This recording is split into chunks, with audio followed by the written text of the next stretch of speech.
Hi folks, I'm Chris Marshall with Woodworker's Journal magazine. Every woodworker deserves a special place to store hand tools, and what better place than a classic tool chest you've built yourself. Our version, which I made from cherry, features box joints on the corners of the carcass and the drawers, which are strong and look great. We've designed this chest with a deep top compartment that you can divide up any way you like for taller tools, like hand planes. And these three bottom drawers are perfect for storing narrower tools, like your measuring and marking instruments, card scrapers, bench chisels, mortising chisels, and more. We've added brass hardware all around this chest, which is just going to make this cherry look better and better as it darkens with age. In this video, I'm going to show you how to build this tool chest using Triton's TWX7 Work Center, but you can also use a conventional table saw or router table instead. You can download the technical drawings and step-by-step instructions for all the details. Now let's get started. The first step is to glue up panels for the front, back, sides, top, and center. Make the front, back, and side panels 16 inches wide. That makes them large enough to include the portion you'll need for the chest's lid, and here's why. Once the chest carcass is glued up, we'll cut off the lid. That way, it'll match the grain pattern of the chest and fit the carcass perfectly. And when the glue dries, scrape off any excess, flatten the joints, and then sand all the panels. Then square up the ends, but keep the front and back panels as long as possible. Now I've just trimmed my front panel to 22.5 inches long, and next we're going to make this rectangular cutout for the three drawers.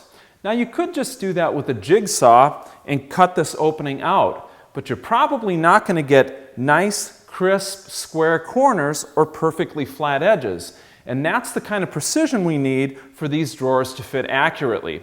So instead, we're going to make this cutout at the table saw in a series of rip and cross cuts and then glue it back together again. That'll give us the precision we need for that opening. Make the cuts in this order. Start by ripping a 6 3/8 inch wide piece from one edge of the panel. This will be the portion of the chest's front panel above the drawers. Mark it as the top. Now rip an 1.25 inch wide piece from the opposite edge of the panel and mark this thin piece as the bottom. It'll be the portion below the drawers. So what's left here in the middle of the front panel is a combined workpiece for all three drawer faces, plus these two narrow pieces on each end of the drawers. So lay this middle section out so you can take a 19-inch long piece from the middle and make two cross cuts to cut these three parts free. Trim the two narrow pieces for the ends of the drawer opening to 7.5 inches long. Then assemble all the pieces you've made for the front panel and glue and clamp them back together to create the drawer opening you need. Make the opening 19 inches long. At this point, go ahead and cross-cut the front, back, and side panels to final length. The front and back panels should be 22 inches long, and the side panels should be 13 inches long, with the grain direction running this way rather than long ways, so it matches the front and back panels. Then, rip the back and side panels to match the width of the front panel, which should be 15 inches. And now that the panels are ready, we can go ahead and route box joints on their ends to bring the carcass together. These pins and slots are 1/2 inch apart and 3/4 inch deep. I mill them using this shop-made box joint jig and a 1/2 inch diameter spiral router bit. The jig has a wooden pin in its face that's exactly 1/2 inch wide, and it's positioned 1/2 inch away from the router bit. That sets up the uniform spacing of these pin and slot cuts and makes sure that the joints fit together accurately when I'm through. Each slot fits over the jig's pin, which automatically sets up the next slot cut and forms the next pin.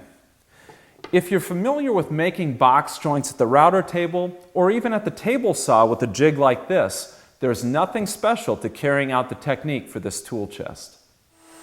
So go ahead and route the box joints on the front, back, and side panels.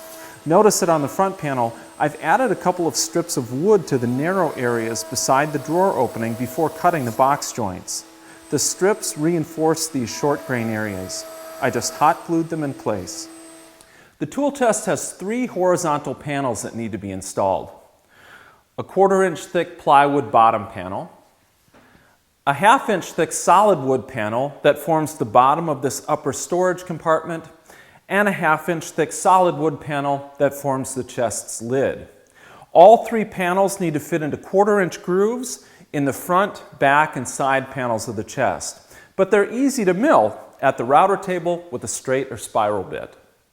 The router table fence sets the position of these grooves, and the panels are simply fed over a 1/4 inch bit to make the cuts. Depending on where these 1/4 inch deep grooves meet the corner joints, however, some of them will need to stop short of the ends of the panels so they won't show through when the chest is assembled. Our technical drawings for this tool chest will show you which groove cuts must be stopped and which ones pass all the way through the carcass panels. Be sure to check this carefully against your actual chest panels. Now that we've got all the grooves cut, we can measure and cut our horizontal panels to size. But before you do that, dry assemble your tool chest and measure the inside dimensions so that you can determine the exact panel sizes you need. It's always a good idea to do that, measure off the actual project, rather than just take the numbers off of the technical drawings, because as you build your project, small variations are likely to happen, and that allows you to get the actual proportions that you need. Now, what we want these panels to do is fit fairly deeply in their grooves, but in the case of the 2 solid wood panels, the one for the lid and the bottom of the upper storage compartment, leave those about 1/8 of an inch narrower than necessary so they don't bottom all the way out in the grooves. That way there's some room for them to expand and contract as the seasons change.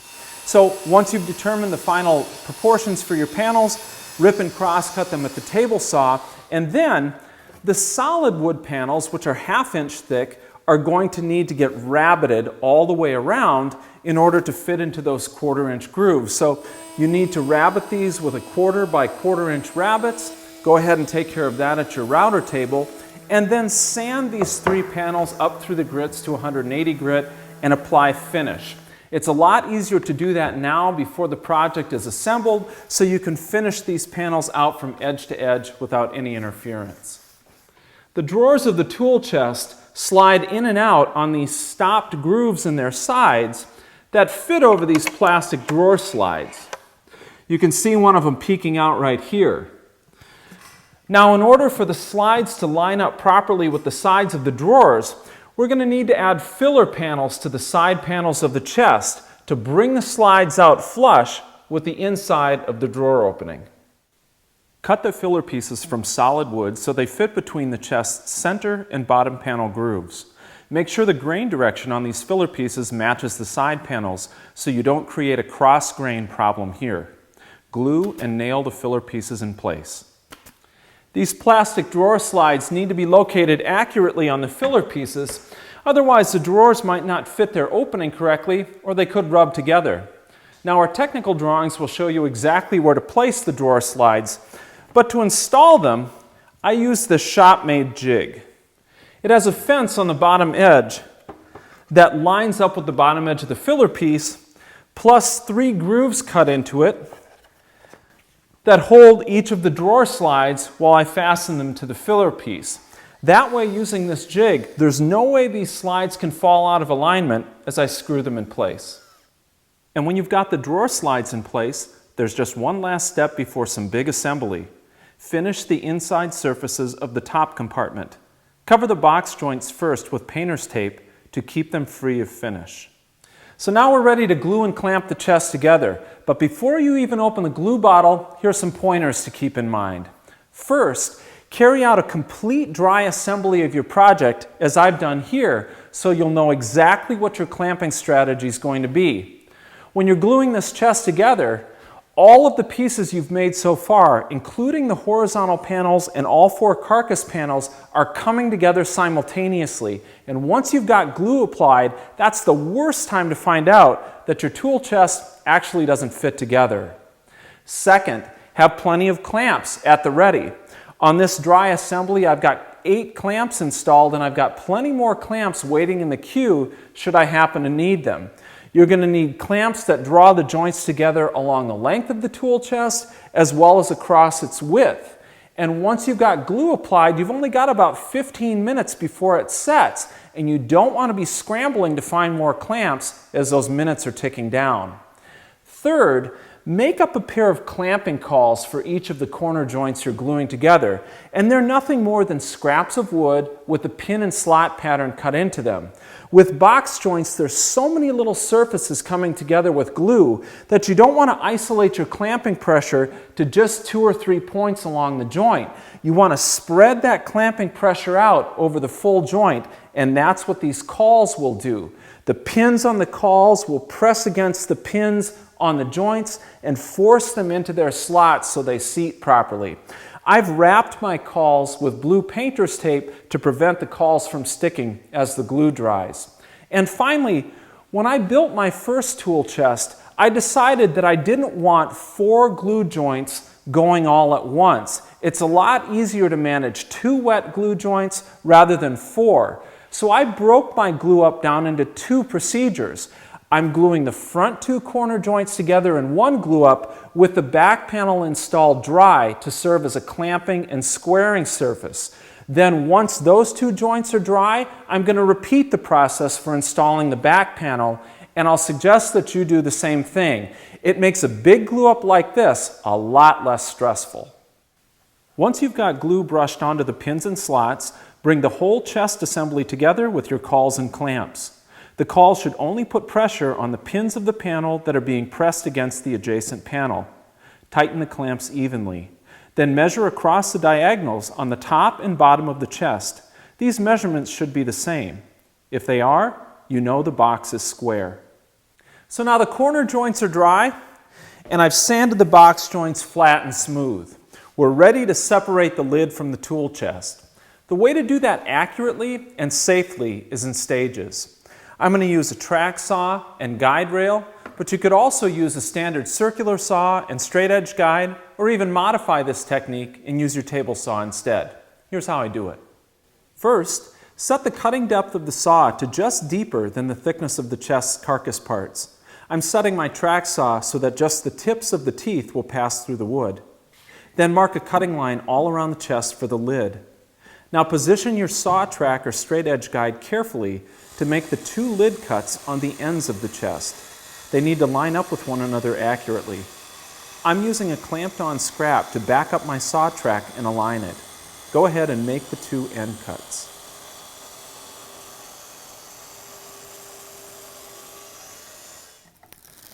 Now that these 2 end cuts are made, the lid is still securely part of the box. But when we make the next 2 long cuts, the lid will be cut free, and the last cut could bind the blade and possibly damage the cut or cause the saw to kick back. That's why I'm sticking these 2 pieces of scrap plywood right over these end saw kerfs with double-sided tape. They'll help to keep these saw kerfs open and the lid stationary when it's finally cut free. Now make the last 2 cuts across the long faces of the chest, just like you made the cuts in the sides. This will release the lid, but the tape and plywood bridges will help to hold it in place. And now, a little bit of work with a block plane. We'll clean up these saw marks and have the lid and chest fitting together just right. The last machining step on the chest before we move on to the drawers is to cut mortises for the piano hinge that will attach the lid. And for that, I'm using a short mortising bit with a pilot bearing on top, and I'm running it against a clamped straight edge. The straight edge is lined up with the back of my hinge mortise layout, and I'll stop the cuts on each end by eye. Square up the ends of the hinge leaf mortises with a chisel. Then cut the hinge to length and check its fit on the lid and chest by installing it with a few screws. And now it's time to build the drawers. And if you remember, we've got this oversized blank left over from when we made the front panel. It's going to be our 3 drawer faces. And we want the drawers to fit this opening with just a minimum amount of clearance on the ends. So measure your opening again and cut this blank to final length so there's only about a 1/16 of an inch of clearance on the ends. Now rip the blank into 3 equally sized drawer faces. Again, you want them to fill the drawer opening with only about 1/16 inch of clearance above and below each drawer. Now mark the drawer faces in the order that they fit in the chest. I've labeled mine bottom, middle, and top with an arrow that denotes the top edge of each drawer face. Next, joint and plane enough stock to make 6 drawer sides and 3 drawer backs. Rip and cross-cut the drawer sides to final size. Then head back to the router table to prepare it for cutting box joints again. This time, install a 1/4 inch diameter bit. You'll also need to switch your box joint jig to a 1/4 inch wide pin setup. Notice on these 3 drawers that the 1/4 inch box joint pattern is consistent from top to bottom, and there's a pin on the top corner of each drawer. So when you're setting up your box joint cuts on the drawer faces, make sure that the top edge of the drawer face is up against the jig pin when you make that first joint cut. That'll establish the correct pattern. And with that, go ahead and cut the box joints on the front corners of all 3 drawers. Now that the box joints are cut on the drawer parts, we can go ahead and cut the grooves for the drawer bottoms. And the drawer bottoms are 1/4 inch plywood. To locate those grooves, we're going to position them at the bottom slot cuts of the drawer sides. Putting them there will allow you to cut those grooves all the way across the drawer sides without stopping. But it's a different situation for the drawer faces because the bottom grooves of the drawer sides intersect a pin on the drawer faces, and if you run the grooves all the way across the drawer faces, they'll show through when you put the drawers together, and you don't want that. These grooves on the drawer faces need to be stopped a 1/4 inch from the ends to hide the ends of the grooves. To help you determine where to start and stop the drawer bottom grooves on the drawer faces, mark the location of your router bit on the router table fence. Mark the drawer faces for the groove lengths too. Then make the 1/4 inch deep cuts by lowering the workpiece onto the bit to begin the cut and stopping the cut at your reference marks. The back corners of these drawers are held together by these rabbet and dado joints. They're strong and easy to make. To build them, start by cutting a 1/4 by 1/4 inch dados across the inside faces of the drawer sides 1 1/4 inch from their back ends. Then rip and cross-cut the drawer backs to size and route a rabbet across both ends of each drawer back. These need to fit the dados you cut in the drawer sides snugly, so be sure to set these cuts up carefully.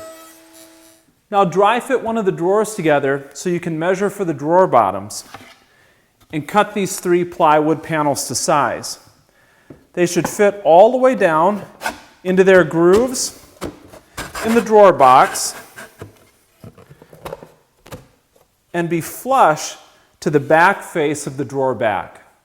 Sand the drawer bottoms in the inside faces of the drawer parts up to 180 grit. Then mask off the corner joints and apply finish to these pieces. And once the finish cures on the drawer parts, go ahead and glue and clamp the 3 drawers together. On these box joints, just as I did with the tool chest carcass box joints, I made some 1/4 inch clamping cauls to be sure the pins and slots would push together tightly on those front corners. And while you don't have to glue the drawer bottoms in place, I do like to install them at the glue up stage because the drawer bottoms help me square up the drawer carcass. So once you've got your clamps in place and you're sure that the assembly is square, go ahead and attach the drawer bottom to the drawer back with a few brads.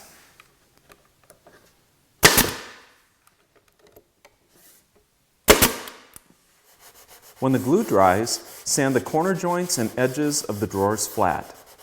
There's just one more important cut to make on these drawers, and that's the stopped grooves in the sides to fit over the plastic slides.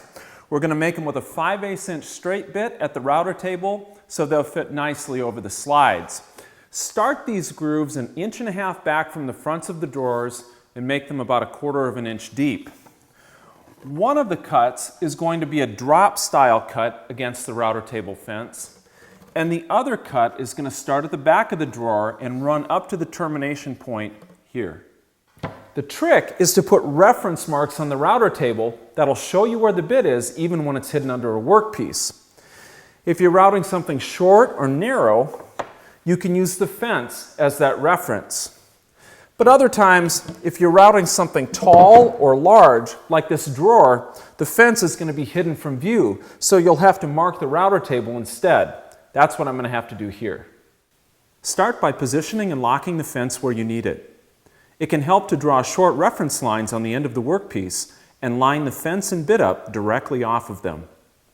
Now take a square block of wood, set it up against the fence and one side of the bit, and make sure the edge of this piece of wood just barely touches the bit when you rotate the bit back and forth.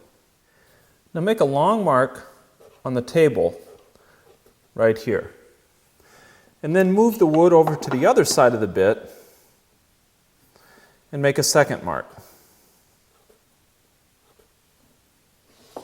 This way, even if your workpiece covers the bit, as long as you can see these two reference marks, you'll know exactly where the bit is located. You also need to mark your workpiece on the faces, edges, or ends so you know where to start or stop the cuts. I've marked mine right here. And it'll be visible throughout the entire router pass. And my reference line and my router bit lines will literally touch for best accuracy. Now set the router bit to correct height. The stopped cut I'm going to make for this groove is actually called a drop cut because you lower the wood down onto the spinning bit. It's completely safe to do so long as you have the workpiece anchored down against the router table and up against the fence. It's a tipping motion. Plant the workpiece in back, lower it down into the spinning bit, and then proceed through with the cut. So let's go ahead and make that drop cut now.